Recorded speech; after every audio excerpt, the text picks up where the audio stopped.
So welcome to some cycling tips with Durianrider. Question is, Harley, how do you prevent your bike being stolen? Well, first one is never leave your bike, which you can't obviously ever do, but okay, so realistically, you're locking your bike up, you're riding your bike into town, you're leaving it all day while you go to work. How do you prevent your bike from being stolen? First thing, you want to have insurance, because if your bike gets stolen, then if you can afford to lose your bike, then don't have insurance. But if you really don't want to have to fork out extra couple of grand or whatever your bike costs, then get insurance. Plus, you need a good, strong lock. Now, this is a lock made by On Guard. You can sort of see that. So that's a good lock. It's a talking lock there. The lock's got a mouth.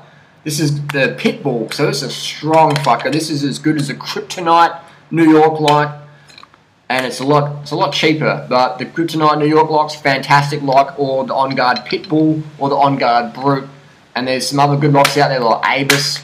Just look up tough locks. Now this lock is heavy, and this lock, you know, acts as a hammer as well in the car windscreen. But we won't get into that. But seriously though, it's a good lock. It comes with 5 keys, and it has a little light thing on there. So if you're looking for your keys at night time, it comes with 5 spare keys. You can get combo locks as well, which I do recommend.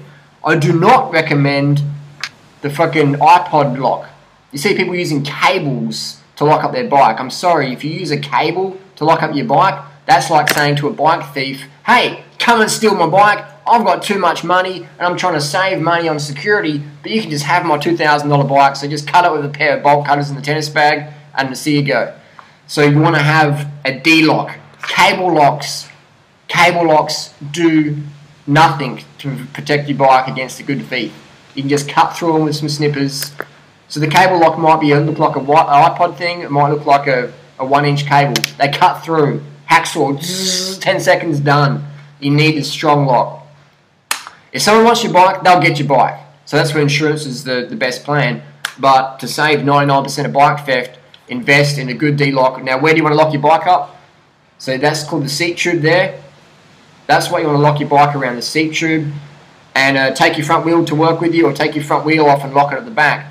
Or have 2 D-locks and really prevent the bike theft. And just leave them there overnight. So you ride to work, you park your bike at the bike rack, your locks are already there, you just open your locks up, boom, lock your bike up, leave your locks at work, or leave your locks in the bike rack so you don't have to lug them around. Easy. But hey, training with one of these in your backpack or 2 of these in your backpack, some good training. Add some extra weight to your body. So definitely you need the D-lock. A strong fucking D-lock. Don't skimp on money for when it comes to locks. You can do that though. You will lose your bike if you live in New York City or, you know, Baltimore, somewhere where it's high theft bike area. You're gonna lose your bike unless you got a fucking good lock. And even then, there's still the 1% chance that you got a good bike thief and he wants your bike, and that's where insurance comes in handy. When you lock your bike to something, make sure it's an immovable object.